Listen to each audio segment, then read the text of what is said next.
A debt to the dead. Chapter 1, Arriving at the Foreboding Manor with Customized Gear. The black SUV rolled to a stop in front of the looming iron gates, its headlights illuminating the tangled ivy creeping up the weathered stone pillars. Aidan cut the engine and a heavy silence fell over the three paranormal investigators as they gazed up at the abandoned Blackwell Manor. "Well team, we're here," Aidan said, breaking the tense quiet. As the tech expert of the group, he always brought customized equipment to aid their investigations. Tonight he had a new infrared camera, EMF meter, and an experimental pair of goggles he claimed allowed him to see spiritual energy. Morgan shivered, pulling her cardigan tighter around her slender frame. As the crew's intuitive photographer, she had a gift for visually capturing paranormal phenomena, but that power came with a deep sensitivity to the suffering of lingering spirits. "This place gives me the creeps. Are you sure we should go in there?" Riley gave her a reassuring smile, though there was a grimness in her brown eyes. As the historian of the team, she had researched the dark and tragic history of Blackwell Manor. "I know the stories make it sound terrifying, but we don't know what's true until we investigate for ourselves. If there are ghosts trapped here, we might be able to help them find peace." With reluctant nods, they gathered their equipment and approached the gate. Aidan easily picked the rusty lock before pushing the protesting creak of metal. Their flashlights carved a path through the overgrown gardens, weeds reaching with spindly fingers to snag their clothes. Crumbling gargoyles watched from the eaves, grotesque in their decay. All the manor's windows gaped black and empty like missing teeth in a skull.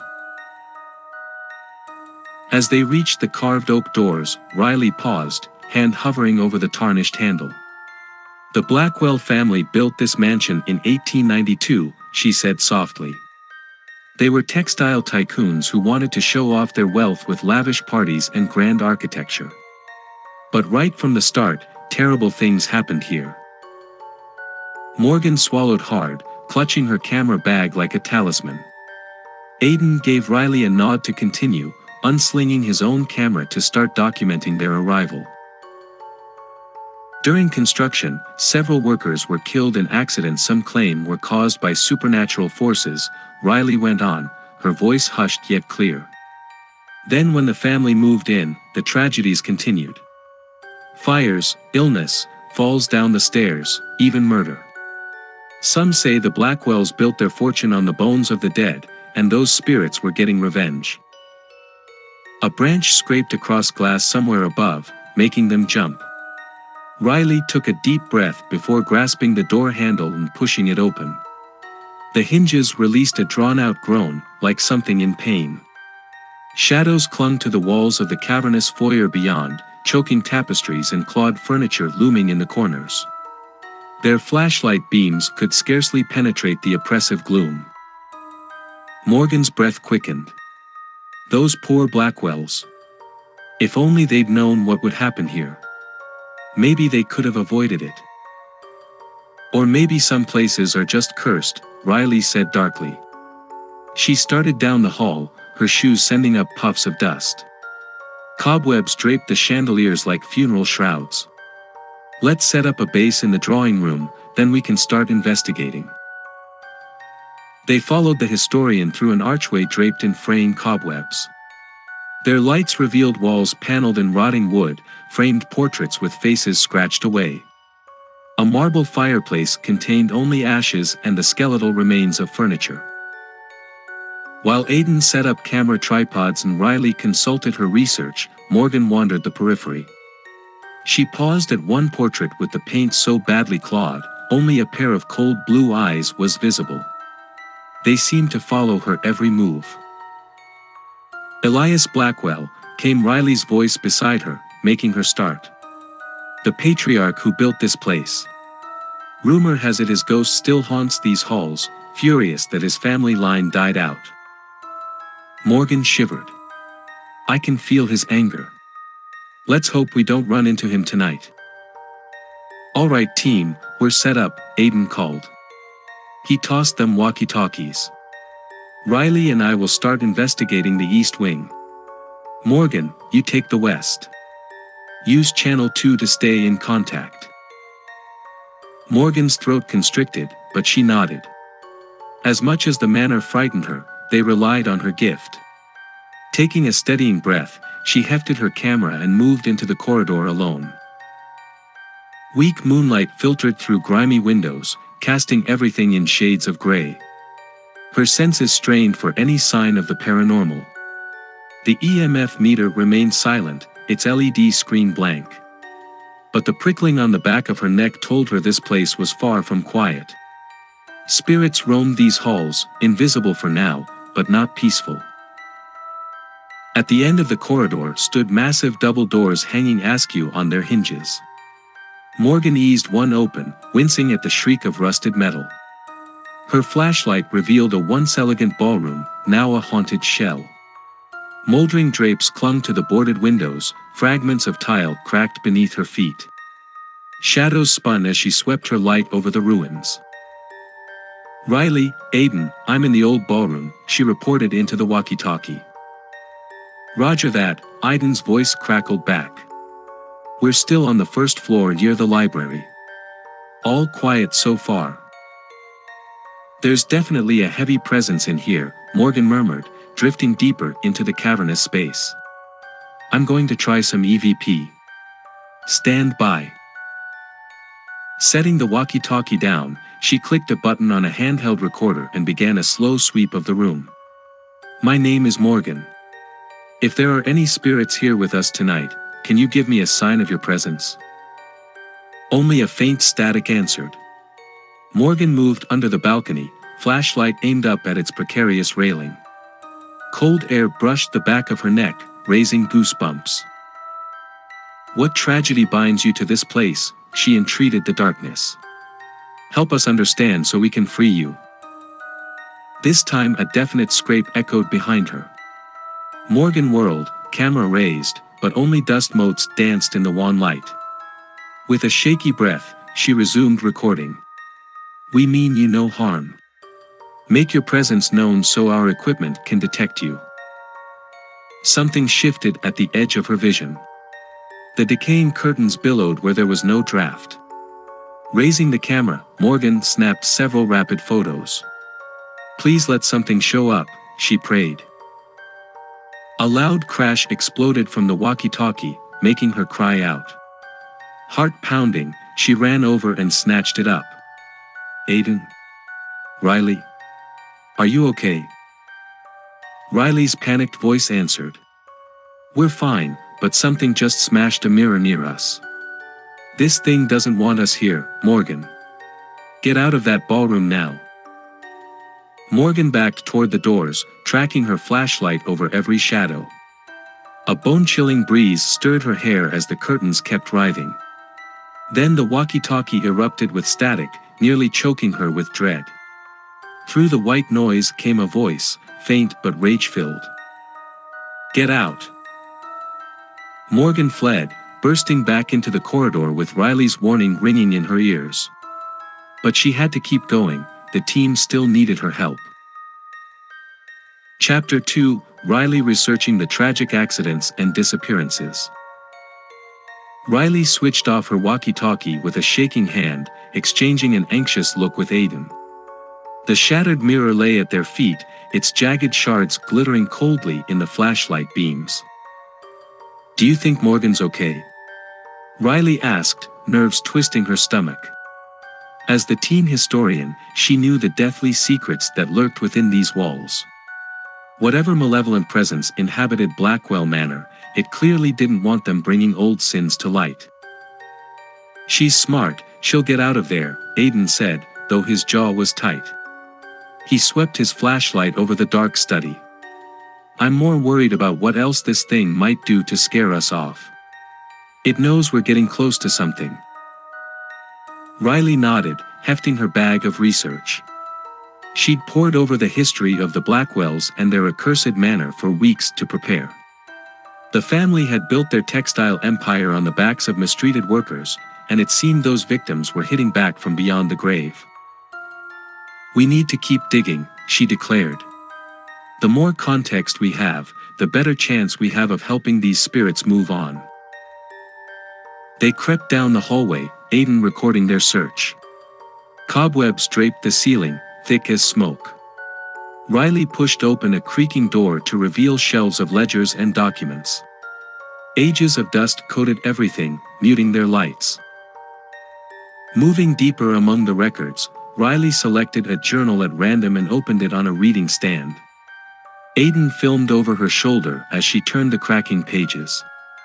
Faded ink depicted factory conditions, profits, and accidents in clinical detail. Riley felt ill reading the cold reports of deaths and maimings amongst the workers. No safety measures, just profits at any cost, she muttered. Do you think the Blackwells knew? Aidan asked quietly. Maybe some suspected, but didn't want to know for certain. Riley smoothed a warped page. But actions have consequences, for good or ill. And here, it bred tragedy. She returned the journal and selected another. This one was an account book, listing the lavish parties held within the newly built manor. Riley's lips tightened as she tallied the staggering expenses. Thousands on fountains, statues, rare flowers, she listed aloud. Hundreds more on gourmet meals, wines, and entertainment while their employees suffered in abject poverty. The Blackwells flaunted their blood money without a care. The lights flickered, making them jump. Something heavy thudded down the hall. Exchanging a tense look with Aidan, Riley closed the book. We should keep moving before, a force yanked her backwards, stealing the air from her lungs. She crashed to the floor, pain exploding through her hip. Riley! Aidan cried in alarm, camera swinging wildly.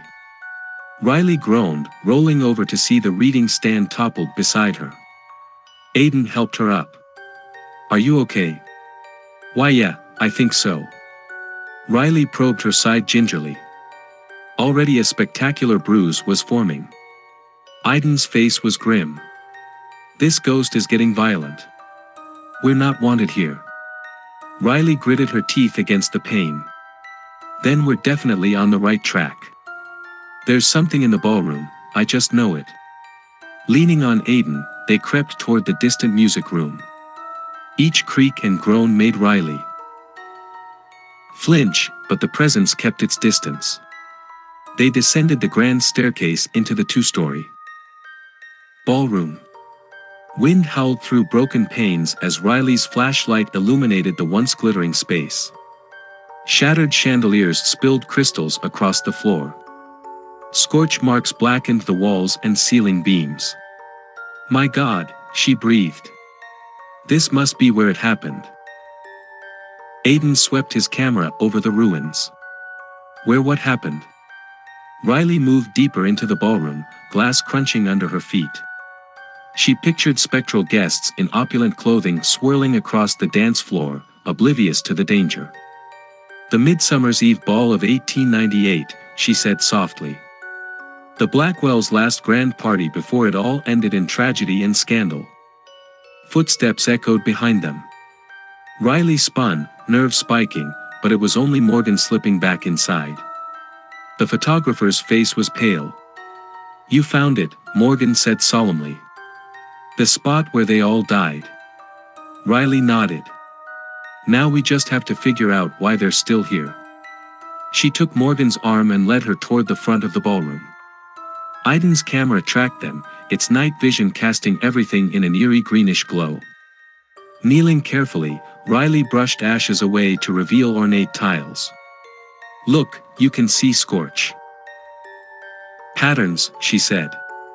The fire must have started right around here before raging through the whole room. Morgan shivered. They were all trapped, with nowhere to run. You can feel their desperation. Riley bowed her head. According to the news reports she'd found, it had been the most devastating house fire in the county's history. In one night, nearly 60 Blackwell party guests had perished, along with most of the household staff. Why did it start? She murmured. Was it arson? An accident? Aidan scowled. With how cold the Blackwells treated their workers, I bet one finally snapped. Set a fire as revenge. It's possible, Riley conceded. The deaths of so many high society elites would have made it the scandal of the decade. Especially if murder was suspected. A cold breeze stirred her hair, making her shiver. A crashing sound came from the balcony, like shattering glass. Riley craned her neck but saw nothing. Beside her, Morgan made a strangled gasping sound. Riley, the lights. Riley followed her gaze. Where a moment before only dust and shadows had swirled, now pale. Glowing orbs drifted through the air. They flitted aimlessly, then grouped and began a silent procession along the scorched floor. The phantom lights followed the route of a stately promenade, bobbing gracefully in pairs. Riley's throat tightened. It's the Midsummer's Eve ball. We're watching the past relive itself. All around them, the ruins seemed to transform. Riley swore music lilted hauntingly, laughter echoed. For a moment, the grandeur returned. Then flames erupted along the walls with a roar. The graceful lights scattered, chaotic and blinding. Riley cried out as fire engulfed the hall, blistering heat buffeting her face. Screams and wailing filled her ears. Dark shapes collapsed throughout the inferno, writhing and consumed. The stench of burning fabric and hair choked Riley's lungs. Just as quickly, the vision vanished. Only ruins surrounded them once more. Riley found she was on her knees, tears damp on her face. Beside her, Morgan sobbed quietly. My God. Aidan's odd whisper broke the silence. You both saw that? Riley nodded, swiping at her tears. She still felt the ghostly heat on her skin. We just witnessed the Midsummer Eve tragedy firsthand. It was. Words failed her. We have to help them. Morgan's voice shook, but her expression was resolute. This vortex traps their spirits in ceaseless torment. Now that we understand how they died, we can try to free them. Slowly Riley rose, legs unsteady. The cold void left by the spectral inferno unnerved her. But Morgan was right, the ghost's despair called to her empathic core. Aidan, do you think you could trigger the electrical system? She asked. And play a recording of your custom frequency tones? If we can recreate enough ambient energy from that night, maybe it will disrupt the vortex long enough for the spirits to cross over. Aidan looked uncertain. I mean, possibly, but that's risky. We could just make things worse. It's their only chance. Morgan cried passionately. You heard them, felt their agony. We can't leave them like this. The capricious mana energy could backfire, even strengthen the vortex's grip, Riley knew. But once awakened, her psychic senses told her the ghost's window would be brief. They had one shot at this unorthodox rescue. Aidan must have read her resolve. With a terse nod, he pulled out his phone and connected to the manor's antiquated electrical system. Ready when you are. Riley and Morgan took positions around the barren dance floor. The void seemed darker, the cold deeper in anticipation. Riley closed her eyes, picturing warmth and soothing light. You're safe now, she whispered into the void. Go to the light. Be at peace. Popping and surges answered as Aidan triggered the circuits. The lightning flashes illuminated the ruins in chaotic bursts. Riley repeated her gentle encouragements, willing the spirits to break free. Gradually, glimmers appeared, flowing toward her voice. They increased from a trickle to stream, heeding Riley's call. Hundreds of lights swarmed, spinning faster as Aidan amplified the electrical current. A portal opened above. Riley glimpsed figures waiting on the other side, arms extended in welcome. Like stars returning to the heavens, the gleaming spirits ascended into eternity's embrace. The last echoes of pain and fear faded. Finally Riley sagged back, spent. Aidan powered down the electricity, leaving only their flashlights to pierce the now tranquil darkness. A profound peace filled the void. Morgan slipped an arm around Riley's shoulders. Together they stood witness as dust slowly drifted down, smoothing over history's scars. Chapter 3, Capturing Spectral Anomalies Deep Within the Manor. The darkness in the ruined ballroom was different now, empty, but calm. Aidan swept his flashlight beam over the space a final time. Only dust motes danced lazily where moments before tortured spirits had filled the air. "We did it," he whispered, a weary smile on his lips. With the trapped ghosts freed from the vortex, Blackwell Manor felt still for the first time in decades. But Aidan knew more specters likely roamed its depths, beyond the site of the historic tragedy. There was further paranormal investigation to be done tonight. He turned to find Morgan sitting on an overturned pillar, camera in her lap as she scrolled through the memory. Aidan didn't need to see the images to know they'd be chilling. Morgan had an uncanny ability to photograph anomalies invisible to their naked eyes. Aidan hoped her camera had captured evidence to back up the incredible manifestations they'd witnessed in the ballroom. "See anything interesting on there?" he asked. Morgan glanced up, face wan in the pale light. "Orbs, shadows, light anomalies, it's all here. This will be some of our strongest proof yet that the paranormal is real." Her voice was weary but satisfied. They were making a true difference, not just gathering evidence, but helping tortured souls find peace. This night's work had proven that. After leaving the ballroom, the three investigators scouted the decaying manor for further clues to its haunted past. Creaking floorboards and scuttling rats in the walls kept them on edge as they searched. Pausing outside a doorway, Aidan blinked sweat from his eyes and checked the camera strapped to his chest. The infrared lens illuminated the neglected room in ethereal green hues. Dust sheets shrouded the furniture like phantoms. What was this place, he wondered aloud.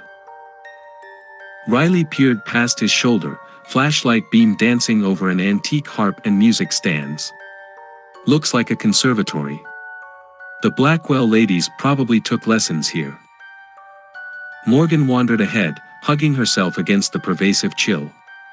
She stopped before the veiled window, peering out at the overgrown grounds. So much wasted beauty. What must it have been like when it was filled with music and life? Aidan saw melancholy in the slump of her shoulders.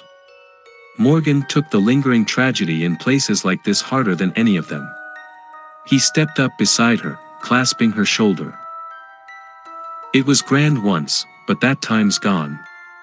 Now we just have to make things a little better for whatever remains." Morgan managed a faint smile at that. But her expression quickly changed to one of excitement. "Aidan, the camera." She grabbed his shoulder, pointing at the window pane. "I saw something there behind the grime." Aidan quickly swung the camera up, peering through the night vision display. At first he saw only the dirt and cobwebs coating the glass. But then a faint green orb floated into view. It drifted lazily upwards before winking out. "Whoa! Did you guys see that?" Aidan spun to the others. Riley nodded. It looked like an older gentleman. Probably one of the Blackwells who used to enjoy this room. Heart quickening, Aidan rewound the footage. There it was, a human-shaped glow rising through the glass. He'd caught his first full-bodied apparition. "Hell yes." He grinned at Morgan. "Nice catch." She smiled back. "I figured this room still held energy. Maybe now we can give any spirits here some closure too." They ventured deeper through silent galleries and libraries. The deeper they went, the more uneasy Aidan felt. Cobwebs and dust couldn't hide the wretchedness seeping from these walls. Not all the ghosts in Blackwell Manor were as benign as the sad musical spirit. Passing a painting of Elias Blackwell, Aidan felt the patriarch's cold eyes tracking him. Even dead, the man's cruel arrogance lingered. You deserved what you got, Aidan thought bitterly. In here. Riley's hushed voice drew them to a warped doorway. Their lights exposed a once lavish bedroom, now choked with moldering furniture and drooping canvases. Riley crossed to the massive canopy bed, illuminating a sacrificed goat's skull atop the moth-eaten blanket. Morgan gasped. Some sort of ritual was performed here. Belial, Riley murmured. The demon of greed. It seems Elias made some dark deals to gain his wealth. She shook her head sadly. In the end, it gained him nothing. A dense cold spot settled around them. Morgan hugged herself, breath misting.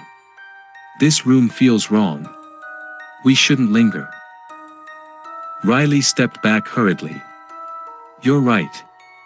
Elias's thirst for power clearly tainted his soul, and this house. We'd best move on.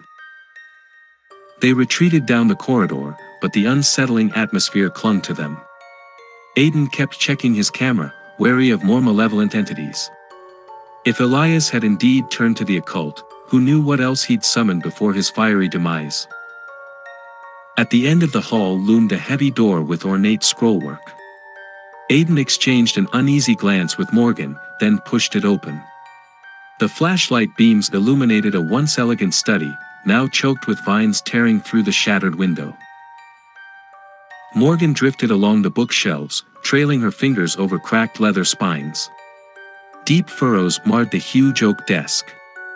Riley crouched to pick up a shattered decanter and sniffed it. Whiskey, she murmured.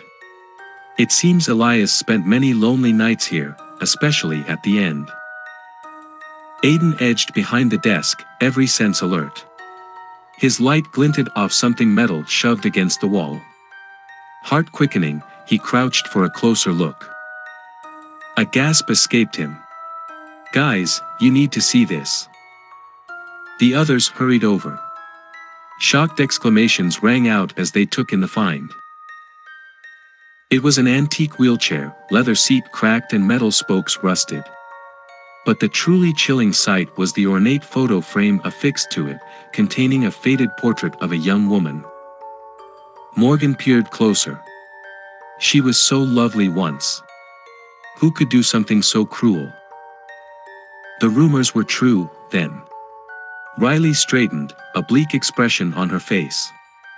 When Elias's daughter was crippled in a riding accident, he confined her to this chair. The shame was too much for his vanity. A cold tear escaped down Morgan's cheek. Worse than a prison. Her own father. Aidan felt only contempt for such monstrous abuse. Elias got what he deserved. But his daughter must still linger here, after suffering so much. He shone his light over the decaying study again. Wind crept through the bones of the manor, echoing its tale of anguish. They had more lost souls to guide home tonight. Chapter 4, Riley describing the legendary fire in the grand ballroom. Riley sat on the grand staircase under a halo of dust motes swirling in the flashlight's beams. The air held a solemn stillness now that the tormented spirits of the Midsummer's Eve ball had been freed. But after witnessing the tragic past relive itself, Riley knew more dark history awaited them in the depths of Blackwell Manor. Morgan knelt on the steps below her, face wan with lingering sorrow. She'd taken the deaths of the partygoers hard, her empathy letting her feel their pain as her own. Aidan paced restlessly, as though the sinister forces they'd confronted had seeped into his bones. His infrared camera captured the ruins in an otherworldly glow.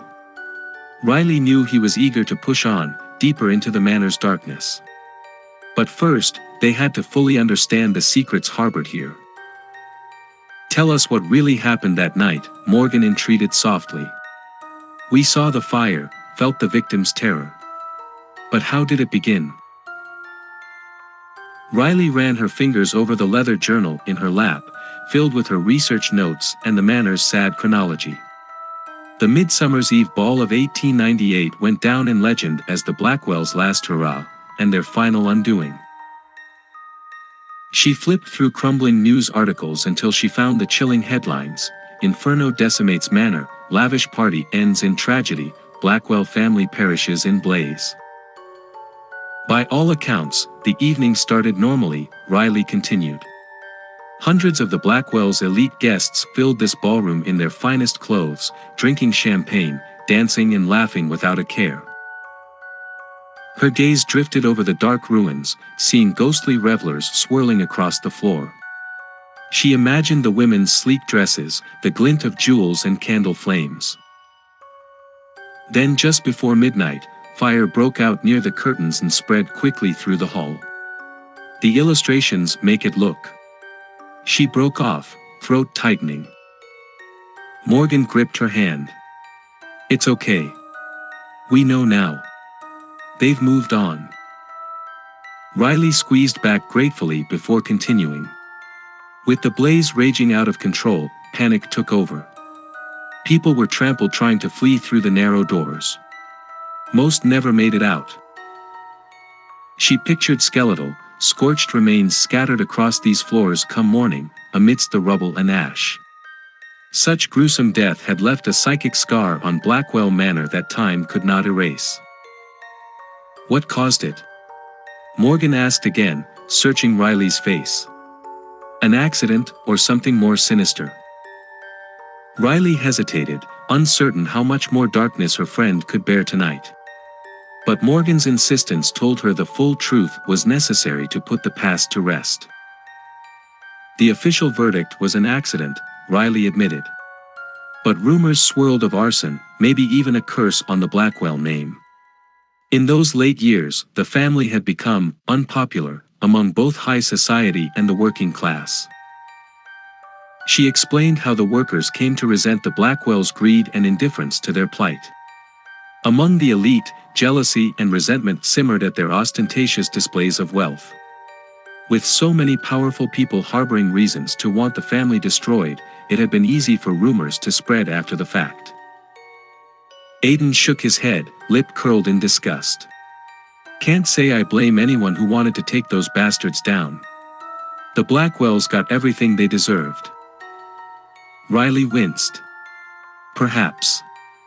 But those innocent partygoers didn't deserve their fate. Morgan looked up sharply, eyes widening. You're right. Whatever happened here that night, we can't see it as justice. Not when so many suffered. Exactly. Riley felt the familiar weight settle on her shoulders. Our role is simply to acknowledge the loss and ease the lingering anguish, not pass judgment. Closing her journal, she stood. Each small act of healing brought them all closer to the light. And there was more yet to be done within these walls tonight. Let's go, she murmured. There are still more souls in torment here. And we may be their only chance for peace. Aidan and Morgan rose without protest, united by somber purpose. Leaving the ballroom's tragic past behind, they moved deeper into the gloom-shrouded manor. Up creaking stairs, down dusty corridors, they traced the fringes of light and darkness. Rooms lay in ruins, furniture swathed in mildewing cloth, paintings defaced. But Riley sensed the subtle wounds. And scars imprinted here even more clearly than the faded grandeur. Pausing outside a sagging door, she peered closer. Strange gouges marred the wood, along with scorch marks along the frame. Unease prickled her skin. This bedroom saw violence. Whose was it? Morgan asked quietly. Riley turned the tarnished knob. Inside, their lights revealed fraying velvet drapes, a canopy bed's broken frame. Scratches scarred the cracked vanity and peeling walls. A faint coppery tang hung in the air. Sophia Blackwell. Riley ran her fingers over the name engraved on a tattered hand mirror. The youngest daughter. She pictured a waifish blonde girl hiding here in her last days, as tragedy closed in. What had she witnessed in these rooms as the family's luck turned? Had madness seized her mind before the end? She died in the fire? Morgan asked, eyes lingering on deep gouges in the bedpost. Yes, though badly burned. Riley hesitated. Some darker tales suggested she may have set the blaze herself. An act of madness or revenge. Morgan paled, peering around with new unease. Riley quickly took her hand. Those were just ugly rumors. Her troubled spirit likely remains, but we harbor no judgment. Nodding, Morgan managed a small smile. Tonight will help her find peace, like all the others. Leaving the sad ruins behind, they pressed deeper into the bowels of Blackwell Manor. Down narrow servant stairs, past dank walls with peeling paper. The air grew oppressive, stifling. Finally, a heavy wooden door barred their path. Strange symbols were etched into its surface. Riley tensed. The wine cellars. Where the servants tried to take shelter. Apprehension rippled through her. She knew already that the door had been barred, sealing the workers' fate. But they had come too far to turn back now. With a bolstering breath, she led the way across the threshold. A damp chill washed over them as the flashlight beams struggled to pierce the inky darkness. They descended the stone steps carefully, breaths echoing. At last Riley's light revealed a horrific sight. Scattered across the packed dirt floor lay skeletons chained in contorted positions, ragged cloth still clinging to some bones. Iron collars encircled several necks. Morgan choked back a sob. Swallowing hard, Riley moved among the miserable remains, tears welling. She could almost hear the servants' hoarse screams as they clawed desperately at the sealed door, smoke choking their lungs. "You died frightened and alone," she whispered, grief aching in her chest. "But your suffering ends tonight." Kneeling, she began gently removing the chains and manacles from the skeletons. Behind her, she heard Aidan and Morgan softly speaking prayers for the departed. Surrounded by death, Riley had never felt more alive with purpose. Chapter 5, Ghosts Materializing, Unaware of Their Own Demise. Morgan lingered a moment longer in the wine cellar where the Blackwell servants had met such a horrific end. The cold iron chains now lay in a pile, removed from their victims' bones with the utmost care and gentleness. It was a small act, but one that eased some of the lingering agony imprinted here. Riley's voice echoed up the stairs. "We should keep moving. There's more yet to be done." Nodding sadly, Morgan followed Aidan back up to the ground floor of the mansion. Her soul felt weary after witnessing so much tragedy and pain, but she couldn't rest yet. Her unique gifts were needed to help free other souls still trapped within these walls. They moved down a dusty gallery adorned with paintings shrouded in grime. Here and there, scorch marks marred the wainscoting and peeled wallpaper. The artwork seemed distorted in the bobbing flashlight beams, faces warped into anguished masks. Morgan shuddered and moved closer to Aidan. "Where to now?" she asked nervously. The manor seemed even more twisted and maze-like in the dark. Aidan paused to consult the camcorder's night vision display. "I'm getting a pretty strong thermal anomaly in the rooms up ahead. Looks like as good a place as any to investigate." Morgan steeled herself and followed him towards a set of grand double doors. The handles turned reluctantly, and the doors creaked open to reveal what had once been a lavish study. Now, the shelves of leather-bound books lay in disarray, the huge desk overturned and charred. Riley carefully stepped inside, voice hushed. This was Elias Blackwell's private study. It seems the fire reached all the way here. Morgan's breath caught as she scanned the room. In the greenish glow of the camcorder display, she saw ghostly shapes begin to coalesce near the desk. They wavered at first, then solidified into the forms of a middle-aged man and a young blonde woman in soot-stained Victorian garb. "Elias and Sophia," Morgan whispered. The ghosts seemed oblivious to the investigator's presence, moving in a loop of actions.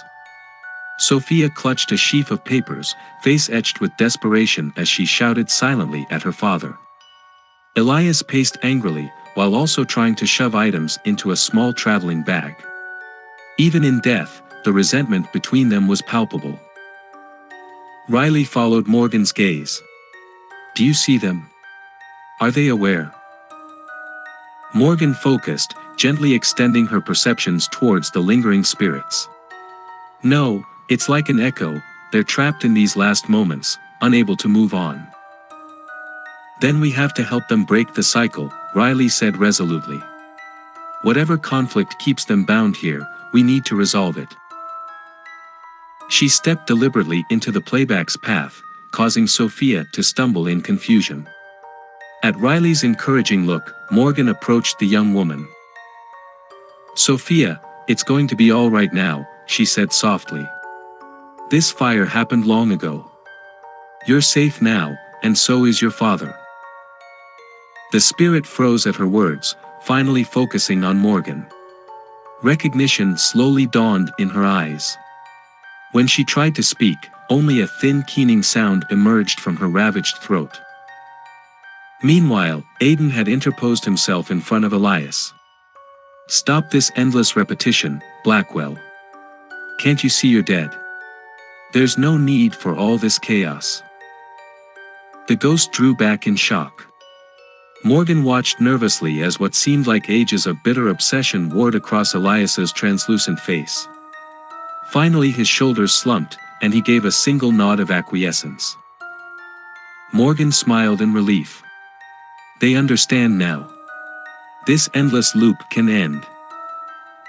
She held out a hand, beckoning Sophia gently. "Come into the light, where there is peace. Your family is waiting." Sophia took one hesitant step forward, then another, gaze fixed on something only she could see. As she moved into the welcome radiance, her soot-stained dress transformed into pristine white silk, and the burns faded from her skin.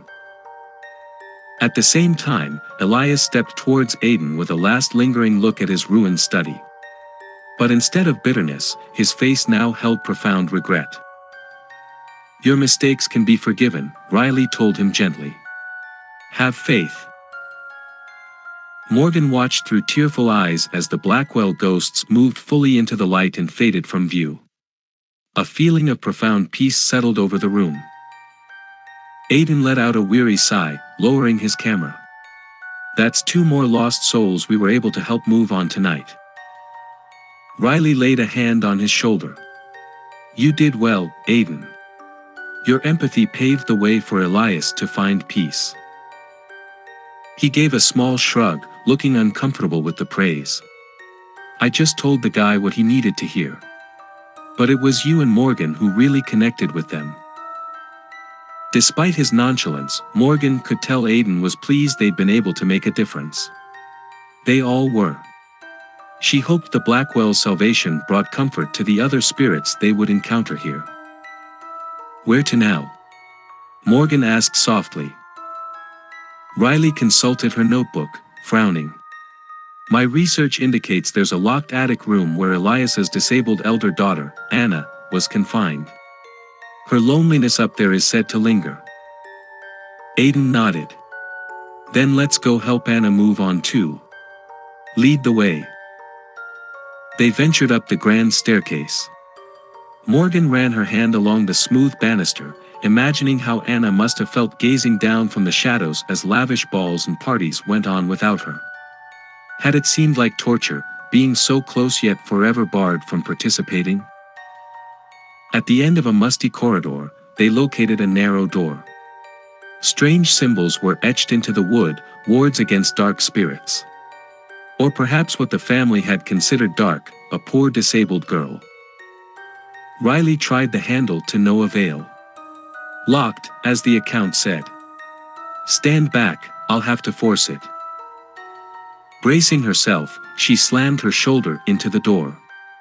The swollen wood groaned in protest before finally giving way. The attic beyond was swathed in cobwebs and choked with trunks.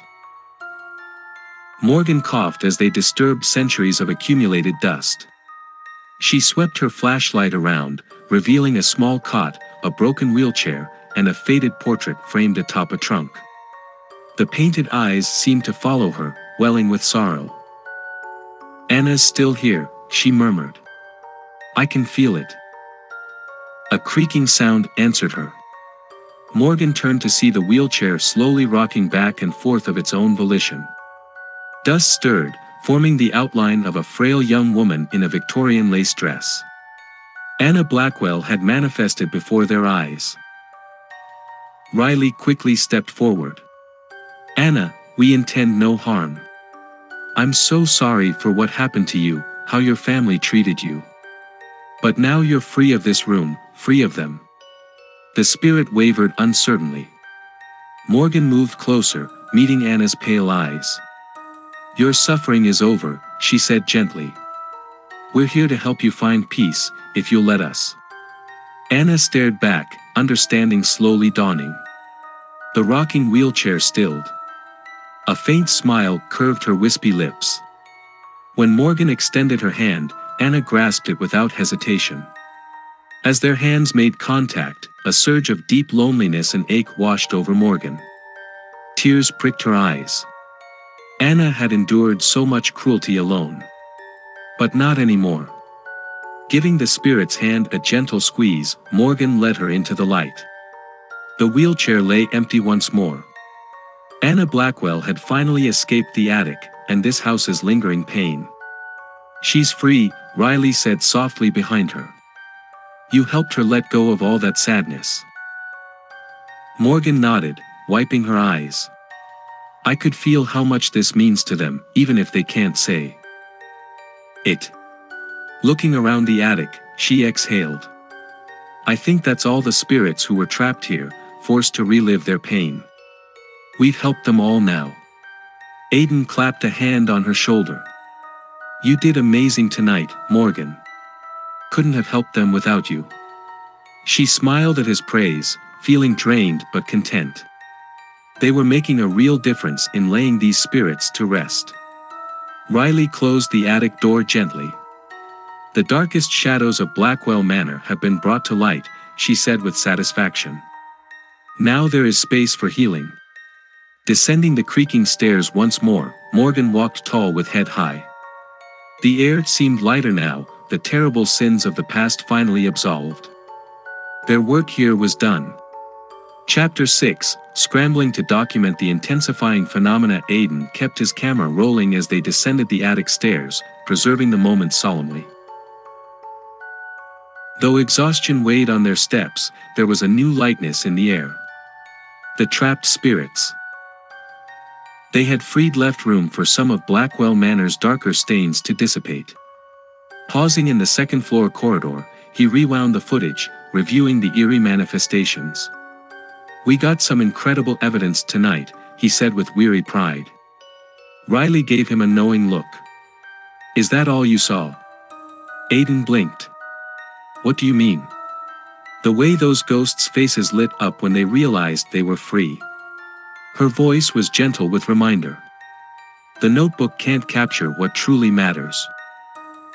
Chastened, Aidan lowered the viewfinder. She was right, he'd been so focused on the phenomena, he'd nearly overlooked the deeply human side of their work. "You're right, I'm sorry," he said, shamefaced. "Just got caught up in the excitement." Riley smiled and squeezed his shoulder. "Your passion does help these lost souls. As long as you stay mindful of why we're here." Aidan nodded, resolving to temper his zeal with more empathy. Capturing evidence wasn't their sole purpose. Settling the spirit's unfinished business mattered far more. They were almost back to the foyer when a bone-chilling scream echoed through the halls. Spinning around, Aidan fumbled for his camera. Had they missed something? Was another ghost still trapped here? Where did that come from? Morgan asked anxiously. Riley went pale. "I'm not sure, but it felt different. Not quite human, but not residual either." The unearthly scream sounded again, raising goosebumps on Aidan's arms. He turned to find Morgan staring up at the ceiling, eyes wide. "There. On the chandelier. Aidan's gaze followed her shaking finger. For a moment he saw only the dust-caked crystals. But then something seemed to materialize atop the metal frame, silhouetted against the cobwebbed glass. The creature's distorted limbs writhed like smoke as it crawled along the chandelier. Aidan fumbled to zoom his camera in, struggling to make sense of the shape. The screams kept erupting from its featureless face. "What the hell is that thing?" he muttered. Riley's voice was grim. "An infant's ghost, I think. But, twisted somehow. Unnatural." She shook her head. Whatever happened was clearly traumatic. Its spirit didn't form right. Aidan's stomach turned. Jesus. So what do we do? Try to communicate with it. We have to know what's causing its pain. Morgan was already moving beneath the chandelier, gazing up beseechingly. "Little one, we're here to help you. Can you show us how?"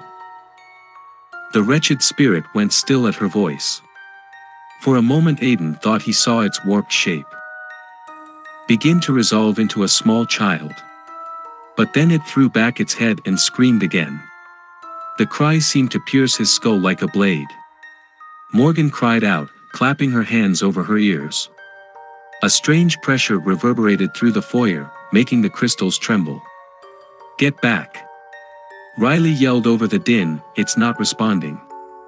This thing is dangerous."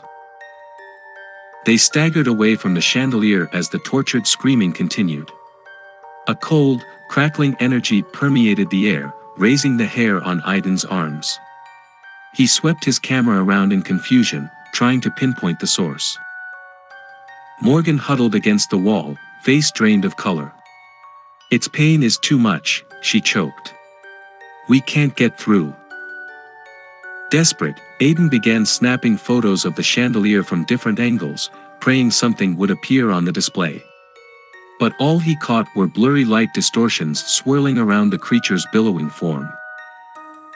With an ear-splitting wail, the spirit flung itself from the chandelier and blew apart like smoke. Only silence remained, ringing in Aidan's ears. Riley crouched by the shaken Morgan, speaking too low for Aidan to hear over the ringing. He shook his head to clear the last echoes of the screeching. Whatever that thing was, he'd never encountered anything like it before. They were clearly out of their depth. "I got some kind of manifestations on camera when it dispersed," he told the others urgently. "Once I analyze these back at the lab, maybe there'll be some clues about what the hell it was." Riley helped Morgan to her feet, expression grim. "We're leaving. This manor's darker influences are too strong, and that thing was unnatural." She shuddered. "Our work is done here tonight." Morgan nodded weakly, leaning into her support. Aidan hastily gathered up their equipment, nerves still jangling. As they staggered out to the SUV, he couldn't resist one last glance back at the decrepit manor. For a moment, he swore he saw a small face peering from an upper window. But then it was gone. Safely inside the car, Aidan let out a shaking breath. Only now did he register how cold his sweat-soaked skin felt. As the manor disappeared in the rearview, he felt the nightmarish screams still echoing through his pounding head. Chapter 7, Devising an Escape Before the Vortex Traps Them. The drive back from Blackwell Manor passed in tense silence. Though bone-weary, Riley's mind would not rest. The screeching wraith they'd failed to help still rang in her ears, raised the hair on her neck. She could not shake the sense something had been deeply wrong, on a level beyond their experience. At last she steered the SUV through the old loading bay that served as their headquarters. As the others wearily exited, Riley hesitated, staring blindly through the windshield. A hand on her shoulder made her jump. "Hey." Aidan smiled weakly in the sodium light's hazy glow. "We made it. That's what matters." Riley tried to smile back, but it felt more like a grimace. "Did we? That thing is still trapped there." She shuddered at the memory of its unnatural screams. Aidan frowned. You know, we did all we could. Some spirits are too broken. Trying to force it would only make things worse. Logically, Riley knew he was right. But the anguished cry seemed to linger at the edge of hearing, hinting at an unknown danger. One they had failed to reckon with. Inside, she slumped at the table piled with their equipment while Aidan set the footage downloading to review later. In the bathroom, she could hear Morgan quietly crying. Riley's chest ached, knowing her tender-hearted friend was likely blaming herself for failing to free the tormented ghost. Unable to sit idle, Riley began sorting through printouts of the history she'd researched in preparation for tonight. Most of the Blackwell's dark deeds were laid bare in ink, but perhaps she had missed some further clue that could explain the wraith's existence.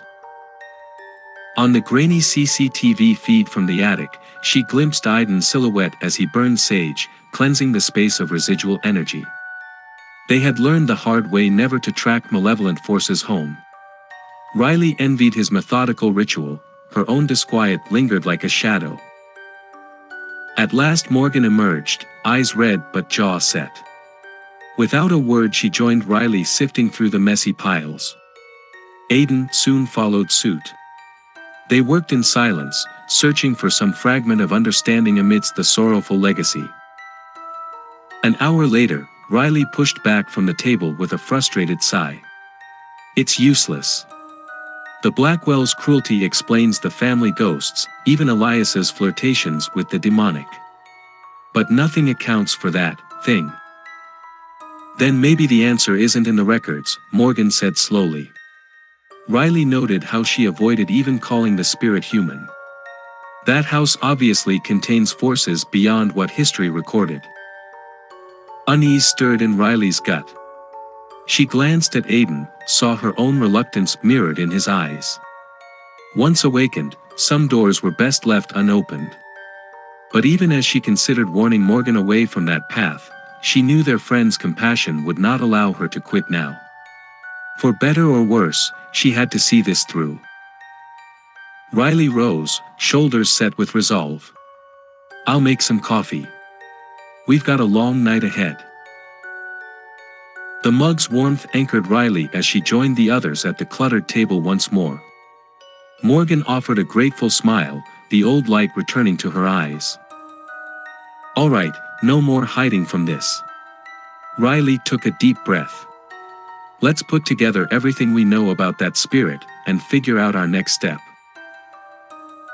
Morgan pulled out a notepad, brow furrowed.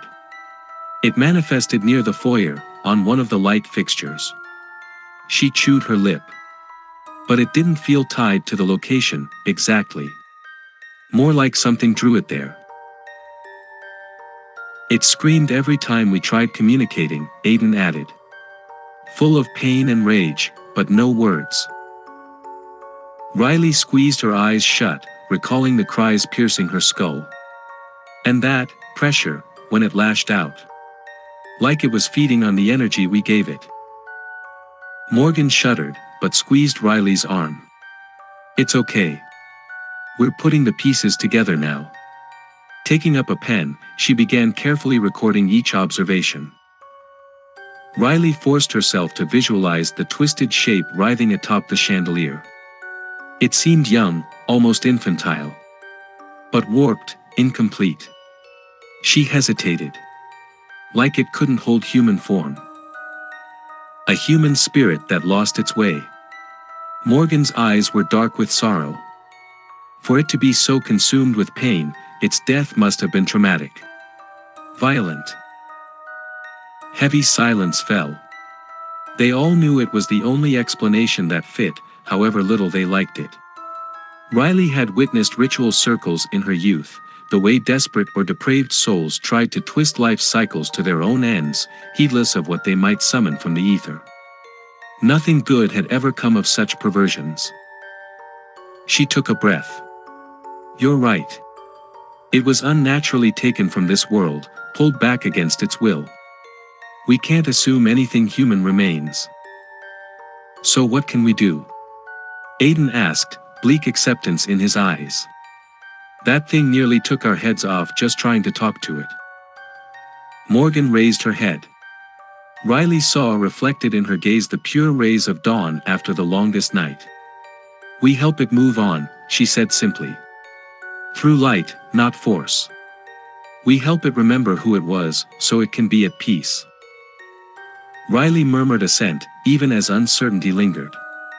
Remote rituals were one thing, but confronting a vengeful wraith so twisted was perilous. She feared what such a merge required of them. But the conviction in Morgan's face dissolved all protests. Deep in her bones, Riley felt this was the lone path before them now. However frightening, they could not turn away. Gripping Morgan's shoulder, she managed a wan smile. Then tomorrow night, we return to Blackwell Manor. And we finish this. Chapter 8, Reviewing their harrowing evidence back at headquarters. Dawn's gray light was seeping through the high windows of their headquarters when Riley finally leaned back from the table with a groan. They had been up all night poring over evidence, researching similar dark manifestations, and developing a strategy to free the tormented spirit back at Blackwell Manor. Morgan's shoulders slumped with exhaustion, but her eyes remained alert. Do you think we're ready for tonight? Riley exchanged a look with Aidan. As ready as we can be. We have a working theory about its origins, and a ritual that may cleanse its pain. Though unspoken, her skepticism hung heavy over them all. Once I review the footage, we'll have more data to work with too, Aidan added through a yawn. He blinked blearily at the monitors where the shaky video footage queued up. Riley knew he was eager to dig into the anomalous images his cameras had captured during their failed communication attempts. Riley stacked the books on cleansing rituals and rare spirit manifestations, hoping their metaphysical research was sound. She trusted Morgan's intuition and compassion to guide them more than dusty old tomes. But knowledge couldn't hurt when facing the unknown. Checking her watch, she sighed. They had a few hours until dusk to prepare and rest. Time she knew they desperately needed, even if anticipation made it impossible to truly relax. All right, let's take a break and regroup in a few hours, she suggested, gently closed Morgan's book. We'll go over the plan again before heading back tonight. Her friend nodded wearily and shuffled off. Alone with Aidan, Riley stepped up behind him, nodding at the monitor where he queued up the attic footage. Any revelations yet? He shook his head. Haven't seen much beside blurred shapes and light anomalies. Honestly, not even sure if this will provide any new clues. Frustration edged his voice. Riley squeezed his shoulder. Well, keep an open mind. Our technical tools have their limits, sometimes intuition uncovers more. Leaving him to his analysis, she wandered through the empty building that had become their sanctuary. Here they had found purpose, connection, and the chance to do real good in the world. She hoped tonight would not be their undoing. Pausing by the whiteboard scrawled with their theories and rituals, Riley allowed herself a small smile. However frightening the path ahead, she faced it alongside her found family, united by compassion. If any good remained in that tormented spirit, together they would uncover it. Stretching out on a moth-eaten sofa, she closed her eyes and focused on grounding herself. She pictured white light flowing through her, connecting her to the peaceful realms beyond this shadowed veil. The entity's rage and anguish was strong, but she and her friends together were stronger. They would light the way. As she meditated, Riley drifted towards much-needed sleep. But on the cusp of dreams, she glimpsed Blackwell Manor again, looming against the gloom. An eldritch darkness swirled about it now, warning her away. You are not welcome here. The whisper seemed to echo from the void itself. Riley retreated deeper into light, refusing to engage. Whatever dwelled in that space, she knew she must not show fear. It fed on such mortal frailties. At last she slipped into true sleep, the manor fading into formless shadows. Riley knew she would need all her courage for the trial ahead. But she had faith that united by love, she and her friends would prevail. The day passed in tense anticipation. Riley picked at some food and showered, then laid out sage sticks, candles, and crystals they might need to create a protective circle. Part of her yearned to cancel the return trip, barricade the doors against the evil surely awaiting. But she knew the wraith's tormented cries would follow them forever if they did not see this through. They had awoken something best left untouched, and so bore responsibility to lay it back to rest. As dusk stained the sky crimson, Riley returned to find the others waiting solemnly. "Did you review the footage?" she asked Aidan. He nodded.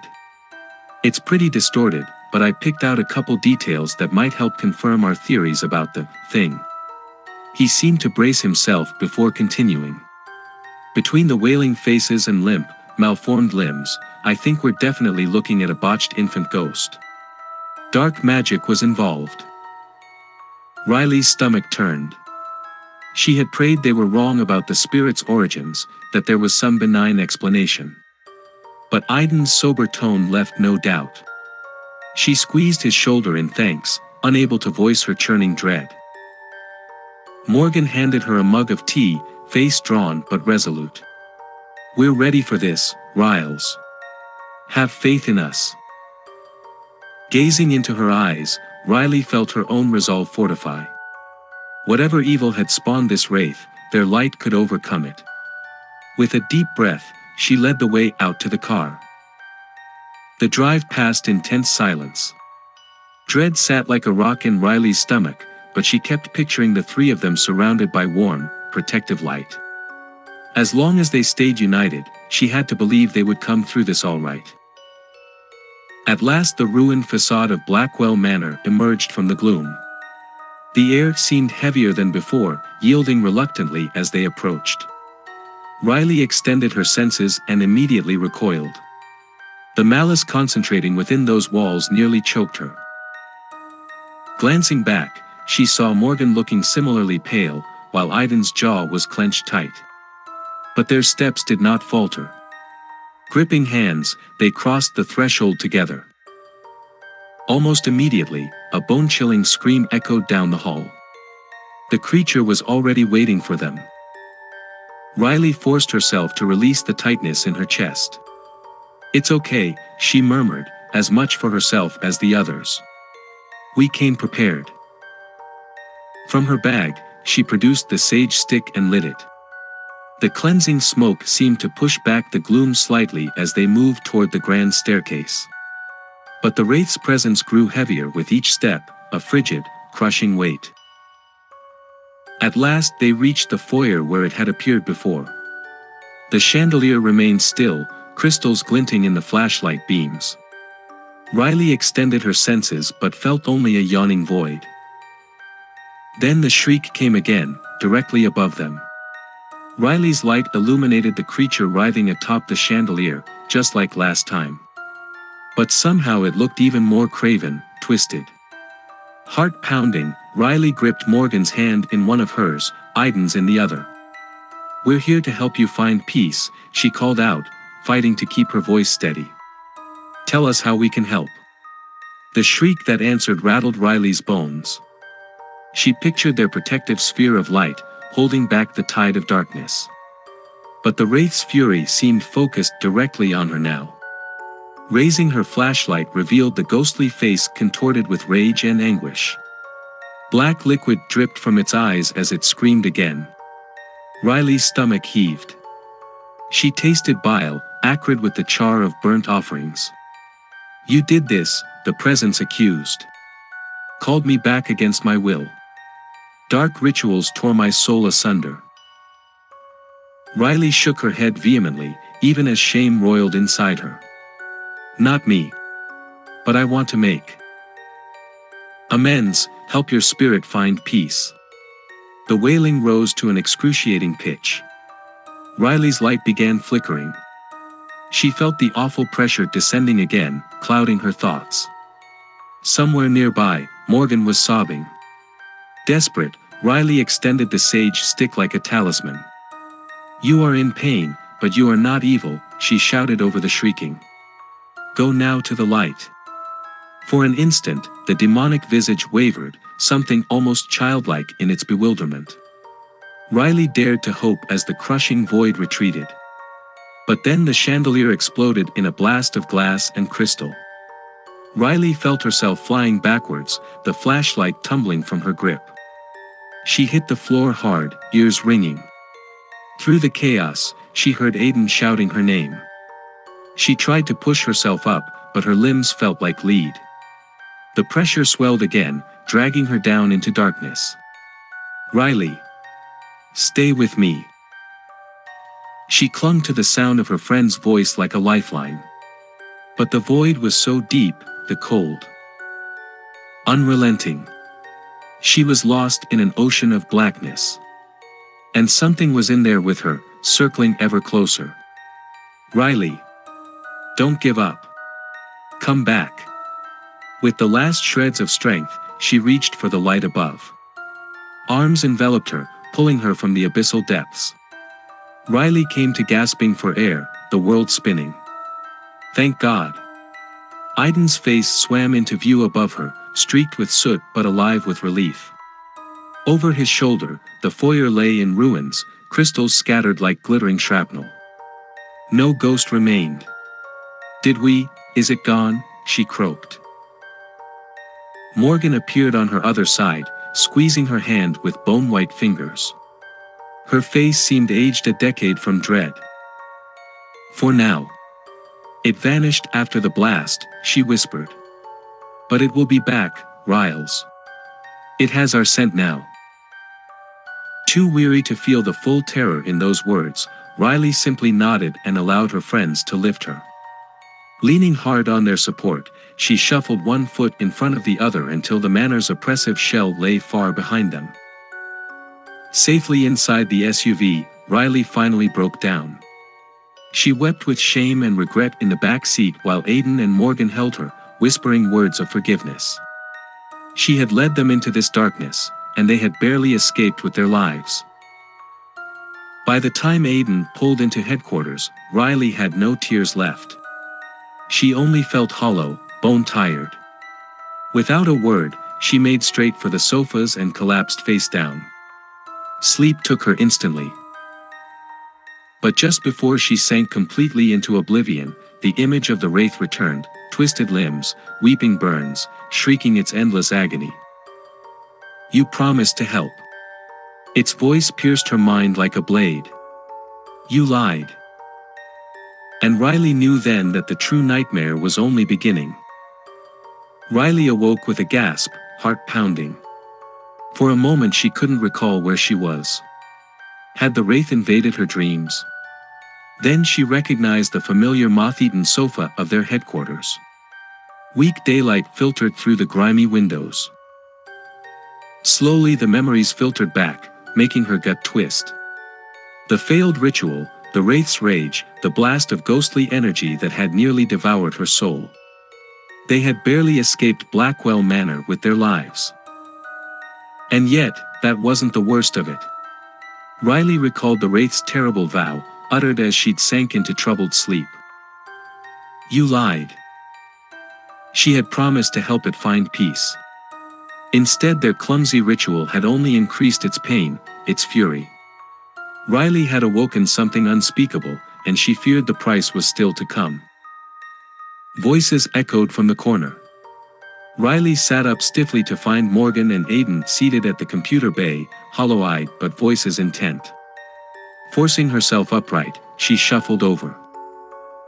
They looked up, concern filling their faces. But Riley spoke first. "It's getting stronger, feeding off the energy we gave it. And now it wants revenge." Her voice rasped, but she forced out the words. "They deserve the truth." Morgan paled, but nodded as if expecting this. "I felt its rage growing even as we fled. The blast was just the beginning." She looked to Aidan anxiously. "Tell her what you found." He turned the monitor so Riley could see. I went over the footage frame by frame. Picked out some details that confirmed the thing came from a botched resurrection ritual. Squinting at the blurred freeze frame, Riley made out a craven shape slithering through the air. Within the writhing tendrils, she could just discern a misshapen form, more guesswork than features. But the malice shone through clearly. Riley shivered. It saw me as the summoner. Thinks I called it back. Aidan gripped her shoulder. But you didn't. You're trying to undo someone else's evil. It doesn't understand that. Riley knew the truth was irrelevant to the wraith. It simply craved release from the agony of its unnatural existence. And would destroy her as the supposed cause.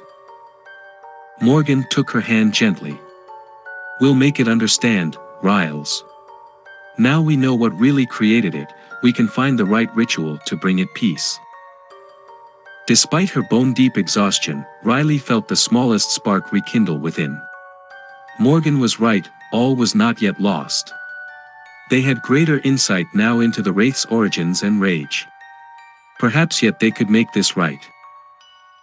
Straightening her shoulders, she managed a weary smile.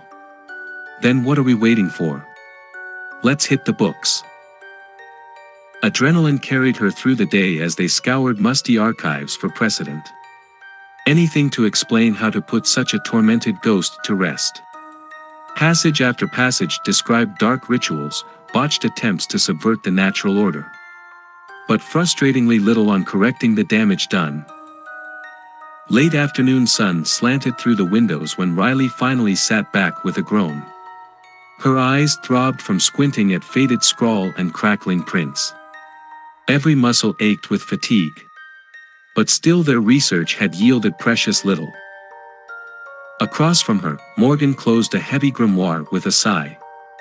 There's more here warning against the rituals than how to fix them. She scowled in disgust. Typical occult garbage. Aidan looked up from scanning a microfiche reader. Yeah, these occultists were big on summoning demons and raising the dead, not so hot on taking responsibility after.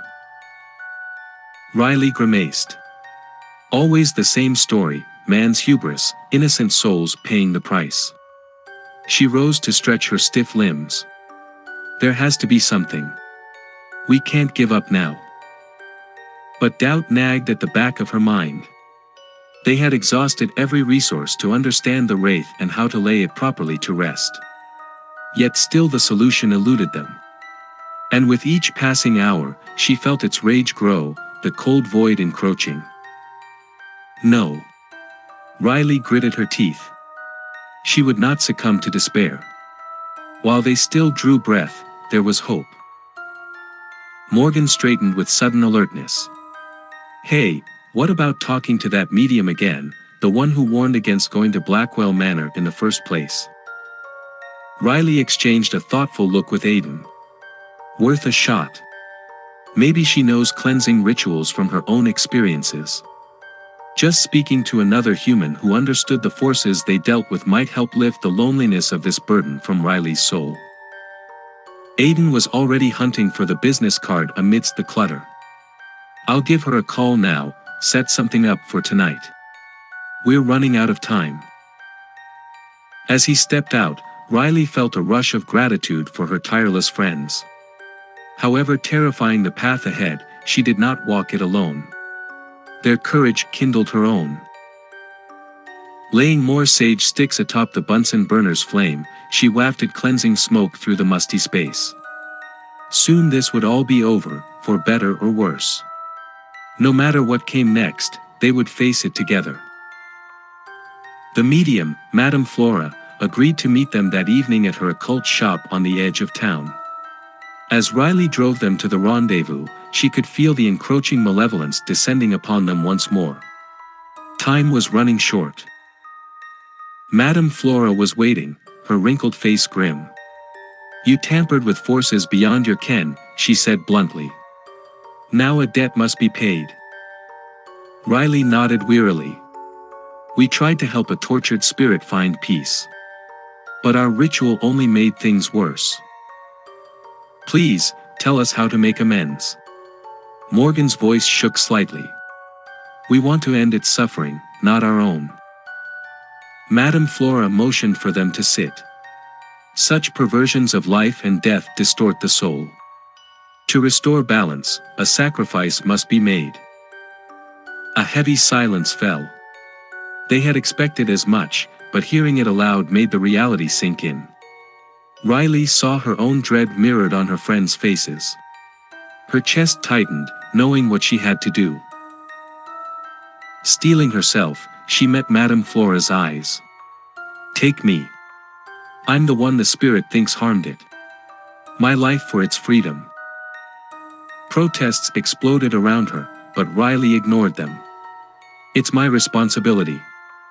I awakened it, I must lay it back to rest.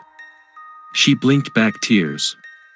Promise me you'll keep searching for redemption. Madame Flora studied her solemnly, then nodded. Riley embraced her distraught friends one last time.